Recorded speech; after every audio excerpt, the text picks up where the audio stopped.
Présentation de vœux du Nouvel An au CDP ce dimanche. Chedi Komboigo, le président du parti, a dressé le bilan de l'année écoulée et appelé à l'évacuation sanitaire du général Djibril Bassolé, condamné à 10 ans de prison dans le cadre du putsch de septembre 2015. On en parle. Crise autour de la mise en place de la fêtière des transporteurs et la gestion du fret. Le Premier ministre Christophe Dabiré a rencontré hier les acteurs du secteur du transport. Des engagements ont été pris pour une sortie de crise. Et puis au Mali, la coordination des mouvements et associations de sympathisants de l'imam Mamoudou Dicko a dévoilé cette semaine ses ambitions pour les futures échéances électorales. Elle annonce l'installation de ces structures dans les 6 communes de Bamako et sa rentrée politique le 29 février prochain. Voilà pour les titres. Bonjour à tous et bienvenue dans la matinale info sur Tweet TV. Le Congrès pour la démocratie et le progrès a organisé ce 19 janvier sa traditionnelle cérémonie de présentation de vœux du Nouvel An. Edi Komboigo, son président, a dressé le bilan 2019 du parti et partagé les perspectives pour cette année électorale. Plusieurs membres, dont les récentes sanctions ont été rapportées et étaient présents. Maxime Jean-Eudes Bambara. Ambiance conviviale au siège du CDP, Congrès pour la démocratie et le progrès, ce dimanche 19 janvier 2020. Militants et dirigeants du parti se présentent mutuellement les vœux du Nouvel An. Cérémonie qui a servi de cadre pour dresser le bilan des activités 2019 et définir de nouvelles perspectives. Des acquis l'on peut retenir entre autres la mise en place totale ou partielle des structures géographiques, sections, sous-sections, comités de base, dans toutes les provinces à l'exception du Kadiogo, l'édition effective des actes du 7e congrès conformément aux souhaits des militants et militantes, la tenue effective de 2 congrès extraordinaires du parti relatifs à la finalisation de la mise en place du BPN et du rapportage des sanctions prises et actées par le congrès extraordinaire du 22 septembre 2019. Des acquis ont certes été engrangés, mais de nombreux défis restent à relever.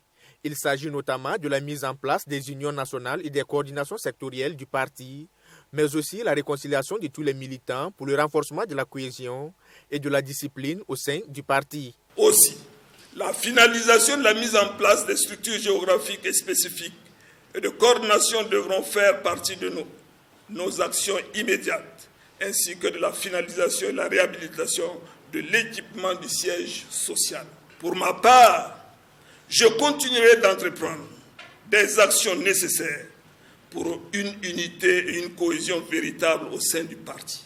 Comme perspective, le parti envisage la reconquête du pouvoir en 2020 et Edi Komboigo de rassurer les militants que le processus de désignation du candidat du parti est en cours. Vous posez certainement la question de savoir à quel moment le CDP va choisir son candidat pour l'élection présidentielle. Je peux vous rassurer que le projet de directive a été soumis au président d'honneur qui a entrepris un certain nombre de consultations. Très incessamment et très prochainement, nous recevrons ces observations et ces amendements et nous procéderons de la manière la plus démocratique possible au choix de notre candidat qui va porter les couleurs du CDP.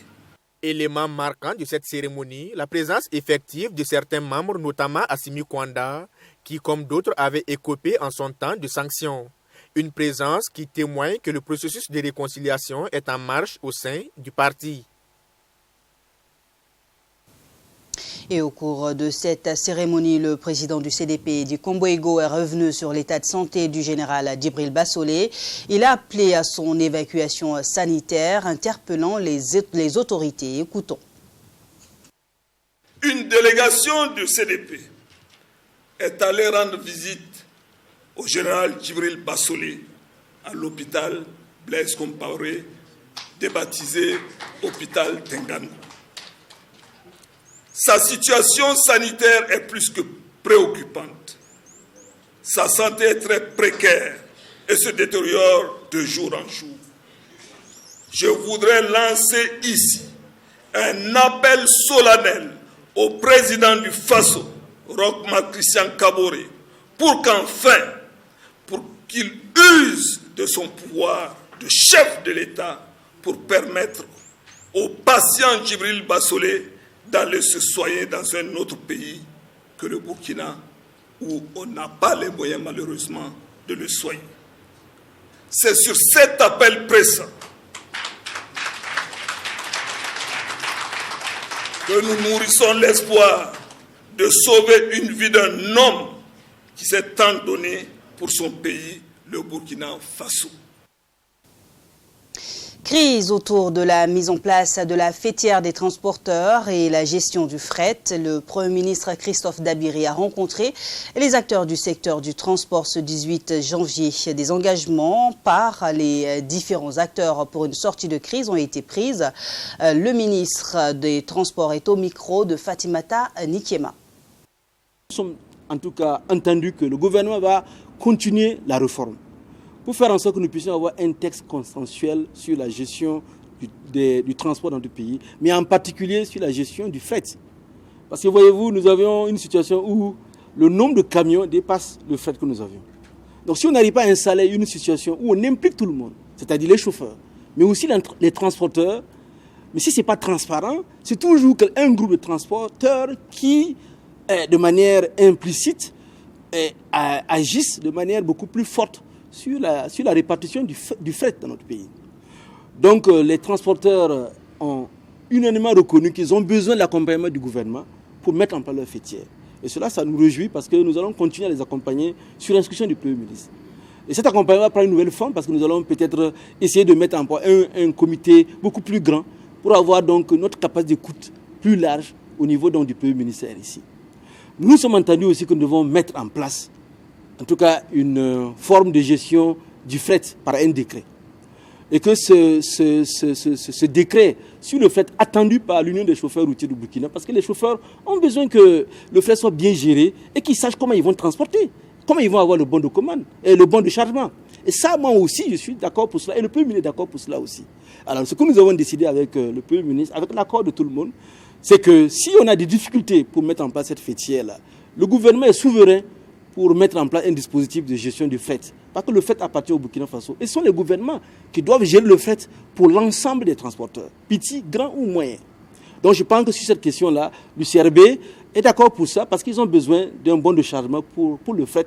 Et ce que nous sommes prêts à le faire si nous n'arrivons pas à mettre en place en tout cas une fêtière. Mais nous avons pris langue avec les transporteurs, notamment donc, l'Union des transporteurs du Burkina Faso, l'ensemble donc, des 18 associations, pour dire que dans un mois, ils vont essayer donc de pouvoir mieux se concerter. Et le Premier ministre a donné des conseils pour dire que la gestion du fret, le transport est un domaine éminemment social. Et que c'est un secteur qui a une dimension publique et une dimension nationale importante. Et que nous n'allons pas nous laisser piéger par quelques organisations syndicales sur la gestion du transport des marchandises de notre pays. Dans le milieu associatif, il faudra désormais compter avec le mouvement Génération Kanazoé Adama pour le Faso en abrégé GKF. Lancé officiellement ce 18 janvier 2020, cette structure se veut un cadre de formation aux activités génératrices de revenus en développement personnel, entre autres des formations pour des jeunes et des femmes principalement en vue de leur autonomisation et de leur bien-être. Des ambitions qui ont été clairement affichées lors d'un point de presse ce samedi. Abdoulrahim Niénié.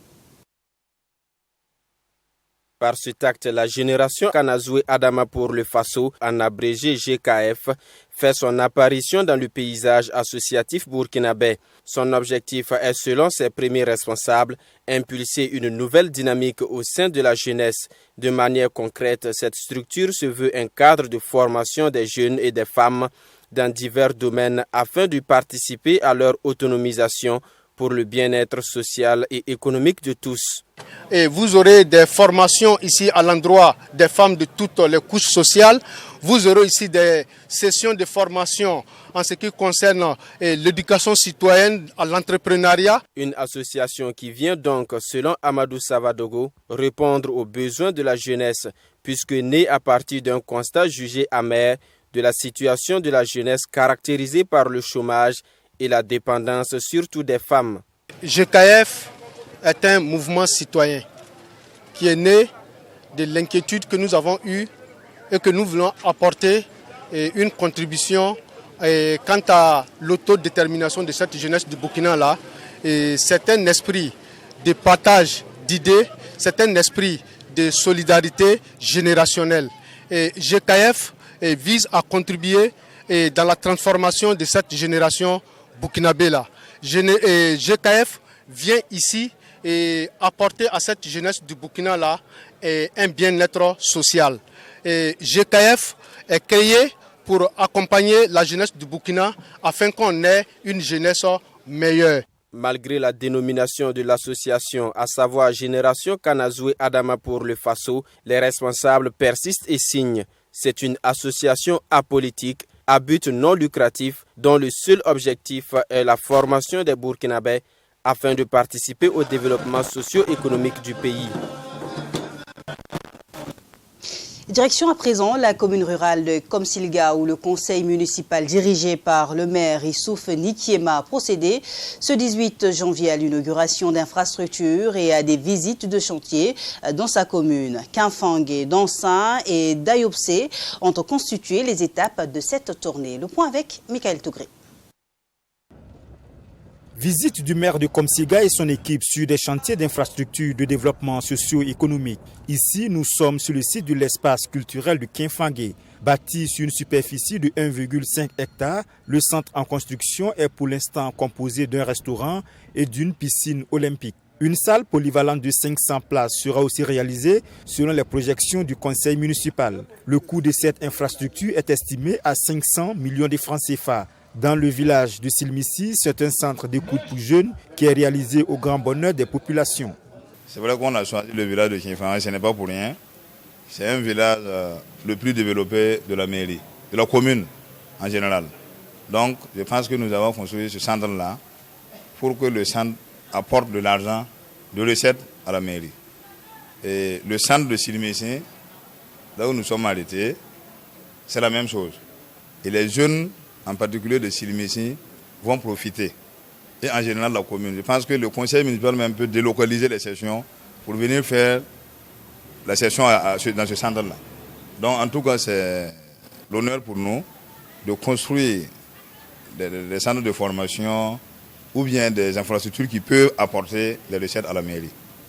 Dans le cadre de la réhabilitation de la voirie, c'est une piste rurale de 15 km à Kinfangé reliant 5 villages qui a été réalisée. La localité de Dayoubsi bénéficie aussi de la réalisation de 3,5 km de route qui traverse 3 villages, en plus de cet ouvrage de franchissement.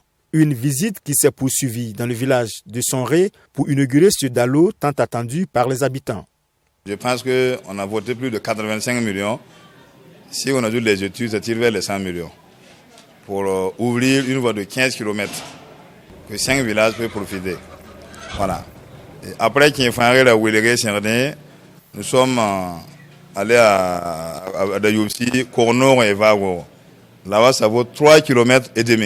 D'une valeur, avec les études, ça tire vers 40 millions aussi. Voilà. Vous voyez que Sonré, on a fait un dallo d'une valeur de 50 millions. Mais bon, ce n'est pas suffisant. Après, même, il y aura des réflexions qu'on va faire. Pour cette année 2020, le conseil municipal entend poursuivre la réalisation de plusieurs infrastructures. Mais pour le maire de Komsilga, ces infrastructures seront plus axées sur le secteur de la santé, de l'eau et de l'assainissement. La Direction générale des impôts a effectué sa rentrée fiscale le 17 janvier dernier à Bobo-Dioulasso et c'était au tour d'un échange avec les hommes de médias. Un exercice qui a permis aux premiers responsables de la DGI de dresser le bilan de 2019 et les défis de sa structure pour 2020. Les détails avec notre correspondant à Bobo-Dioulasso, Joseph Koudougou, un reportage qui porte la voix de Sanata Seri. Cette conférence de presse à Bobo-Dioulasso marque le lancement officiel de la 8e édition de la rentrée fiscale de la Direction générale des impôts. Une édition placée sous le thème « Amélioration de la qualité du service aux contribuables pour une mobilisation optimale des recettes fiscales intérieures ». Et la présente rencontre avec les hommes des médias avait pour but de faire le bilan des activités de 2019 et d'envisager des perspectives pour l'année 2020. Pour le directeur général des impôts, 2019 a été assez éprouvante pour les finances publiques, les contribuables et le personnel de la DGI. Néanmoins, les résultats sont à la hauteur des attentes. De 869 milliards de francs CFA, la Direction générale des impôts a recouvré au titre du budget de l'État 844 milliards de francs CFA, soit un taux de réalisation de 97,19%. Comparativement à l'année 2018, on note un accroissement en valeur absolue de plus de 121 milliards. À cela s'ajoute le montant de 29 milliards de francs CFA collectés au profit des collectivités territoriales sur une prévision de 36,17 milliards de francs CFA. Un recouvrement qui a été possible grâce à l'abnégation de tout le personnel de la DGI et à la modernisation des procédures fiscales, se félicite le premier responsable.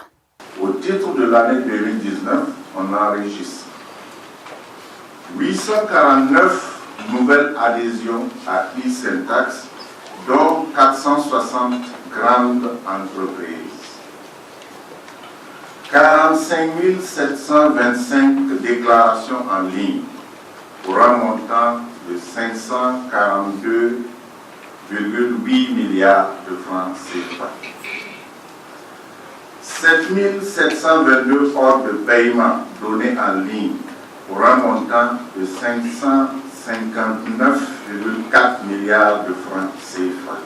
Dans le but de saluer le mérite des contribuables, services et agents des impôts qui se sont distingués par leur exemplarité, Moumouni Lougué a annoncé à cette conférence de presse l'institution du prix de l'excellence de la DGI. Un groupe de réflexion sera chargé de déterminer les modalités d'organisation et les critères de sélection des lauréats de ce prix, a-t-il ajouté. Parlons à présent hygiène et salubrité publique avec l'humoriste burkinabé La Jaguar qui a effectué un don de poubelles et de lave-mains ce 18 janvier à l'Institut supérieur de technologie et de management ISTAPEM. Ce don s'inscrit dans le cadre d'un projet dénommé Un spectacle, une ville propre. Un vaste projet écologique qui a débuté le 14 décembre 2019 et qui prendra fin en 2030. Plus de détails avec Nadine Zongo. Un spectacle, une ville propre. C'est le projet écologique porté par l'humoriste La Jaguar. L'humoriste a décidé d'utiliser son talent au service de la promotion de la salubrité. Un projet qui vise prioritairement les écoles, les dispensaires et autres espaces publics. Et ce 18 janvier, c'est ISTAPEM Genius qui reçoit le projet. C'est parti depuis 2016, ça m'a pris 3 ans de réflexion, dont l'idée est venue de pouvoir coller mon image à une œuvre écologique. Parce que nous voyons que c'est d'actualité et quand on parle d'assainissement, ça nous concerne tous. Pas seulement parce que je suis artiste, pas parce que tu es directeur, pas parce que tu es joueur, pas parce que tu es gardien, mais ça nous concerne tous. Et il fallait que ça commence par quelqu'un. Et je sais qu'il y a eu des actions auparavant, mais moi je me suis dit, ça sera mon combat jusqu'en 2030. Révélé en 2016, l'artiste humoriste a lancé le projet avec ses fonds de cotisation du BBDA. Après sa prestation, 8 poubelles et 3 lave-mains ont été remis à ISTAPEM. Ce fut également une occasion pour La Jaguar d'échanger avec les étudiants de ISTAPEM sur des exemples de réussite qui peuvent impacter positivement leur cursus universitaire. L'esprit, par exemple, c'est de soutenir l'esprit d'entrepreneuriat. Voilà. Parce que la plupart de ces personnes évoluent dans des domaines différents. C'est de partager leur expérience un temps soit peu. Pour faire comprendre aux étudiants, c'est bien d'avoir les diplômes, mais le petit truc que tu as à côté là, ne néglige pas ça. Pour le premier responsable de ISTAPEM, ce projet est à encourager au regard de sa portée éducative et citoyenne. Il y a déjà une politique d'hygiène qui est là, de toutes les manières. C'est dans le règlement intérieur, mais il y a de la foule ou des activités, des cérémonies, les gens tournent à gauche, on ne voit pas de poubelle, on tourne à droite, on ne voit pas de poubelle, on ne cherche pas à savoir où c'est positionné, on jette. Donc du coup, ça répond vraiment à un besoin.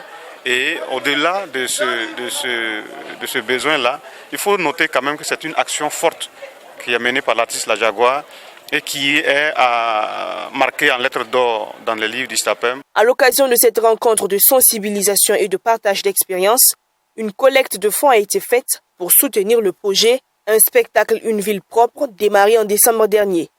À travers ce projet, la Jaguar entend parcourir toutes les provinces du Burkina Faso pour faire don de ses poubelles et faire passer un message de promotion de l'hygiène. Ouagadougou, capitale de la danse, ce sera du 25 janvier au 1er février prochain avec le FIDO, le Festival international de danse de Ouagadougou. Le menu de ce rendez-vous culturel qui est à sa 8e édition a été présenté dans ses grands axes au cours d'une conférence de presse ce samedi. Des troupes de danse d'Afrique, d'Europe et même des États-Unis sont annoncées. Sanata Serré.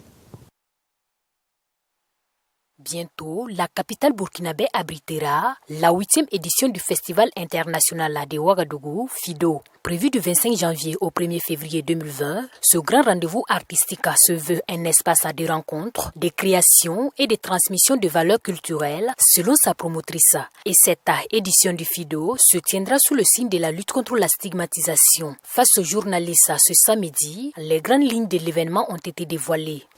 5 grandes soirées de spectacle se tiendront à l'Institut français, à savoir le samedi 25 à l'ouverture, le mardi 28, le mercredi 29, le vendredi 31 janvier et le samedi 1er février pour la clôture. 2 grandes soirées au CITO, dimanche 26 et le jeudi 30 janvier. Ce que nous voulons démontrer à travers l'expression artistique, c'est que la stigmatisation est un poison qui peut reculer si nous y travaillons avec volonté. Lutter contre la stigmatisation, c'est aujourd'hui notre devoir.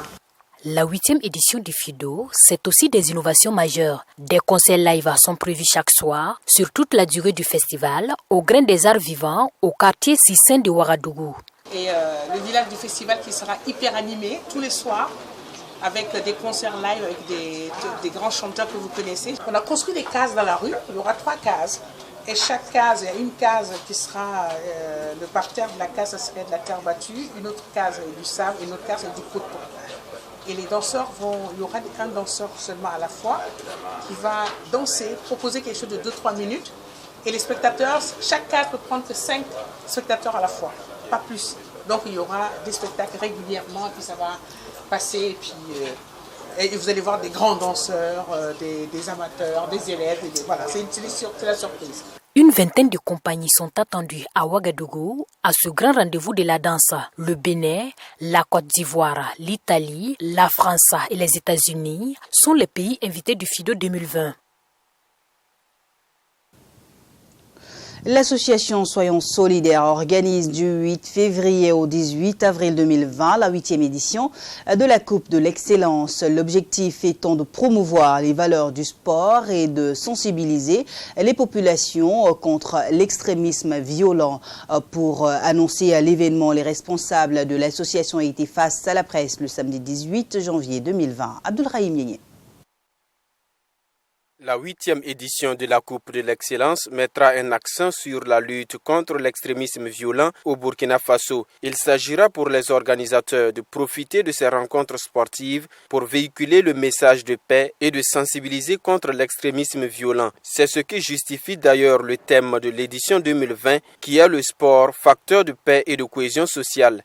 La Coupe de l'Excellence, ce n'est pas seulement jouer le ballon là. C'est le fait que pendant les matchs, on arrive à faire des sensibilisations sur des choses qui sont présentes aujourd'hui. Vous prenez le terrorisme par exemple. Avant, on parlait des fléaux sociaux tels que les IST, mais aujourd'hui, il y a d'autres paradigmes qui sont entrés dedans et qu'il faut travailler à faire en sorte que les élèves soient mieux outillés. Aujourd'hui, ce qui nous arrive, c'est déjà arrivé. Mais il faut préparer les esprits à affronter autrement l'extrémisme violent. C'est-à-dire qu'il faut apprendre les jeunes à connaître les valeurs de partage, les valeurs de respect, les valeurs de solidarité. Et c'est cela que nous avons commencé à travailler. La Coupe de l'Excellence opposera des élèves, filles et garçons, issus des établissements de 4 villes du Burkina Faso. Il s'agit de Ouagadougou, de Waïguya, de Kongossi et de Zignaré. Cette compétition permettra également de promouvoir le sport et ses valeurs dans les lycées concernés et aussi d'encourager les filles à pratiquer le sport. La participation de tout établissement est d'abord conditionnée par la disponibilité d'une équipe féminine composée entièrement par des élèves de l'établissement désirant participer. Le sport est un facteur de cohésion sociale et de fraternité. Nous en appelons donc à toutes les personnes de bonne volonté à soutenir sans réserve le sport et surtout beaucoup investir dans la jeunesse, car le Burkina de demain, se prépare maintenant. L'association Soyons Solidaires est une association de jeunes créée en 2011. L'organisation de cette compétition sportive entre en droite ligne avec ses objectifs qui sont entre autres la promotion du sport, des valeurs de solidarité, de paix et de cohésion entre les Burkinabés. Hors de nos frontières au Mali, la coordination des mouvements et associations de sympathisants de l'imam Mamoudou Dicko a dévoilé cette semaine ses ambitions pour les futures échéances électorales. Pour mieux affiner sa stratégie, elle annonce l'installation de ces structures dans les 6 communes de Bamako et sa rentrée politique le 29 février prochain. La correspondance de Bouraïma Soulo. Lancée en août dernier avec la bénédiction de l'intéressé, la coordination des mouvements, associations et sympathisants CEMAS de l'imam Mamoudou Dicko dévoile ses ambitions politiques. En vue de participer aux prochaines échéances électorales, la CEMAS s'organise pour l'installation de ces structures dans les 6 communes du district de Bamako. Selon Issa Kaoudim, le coordinateur, les objectifs de la CEMAS sont les présidentielles de 2023. Notre objectif c'est 2023.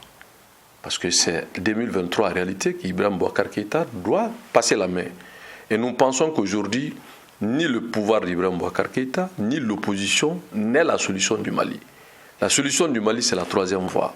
Et pour nous, il faut rassembler tous les Maliens pour l'essentiel.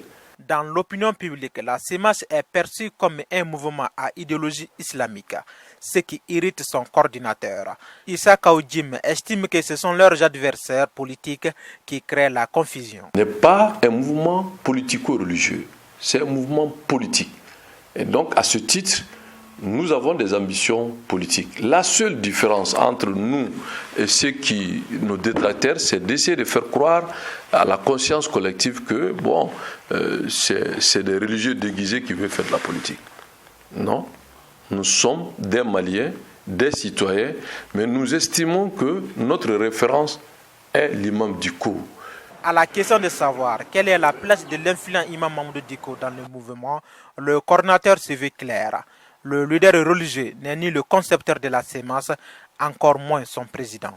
D'ici 2023, le coordinateur se donne la mission de rassembler le maximum des Maliens autour de son projet qui est la lutte contre la mauvaise gouvernance. Voilà qui met fin à ce journal, une édition préparée par l'ensemble de la rédaction. Merci de l'avoir suivi et bonne suite de programme sur TWI TV.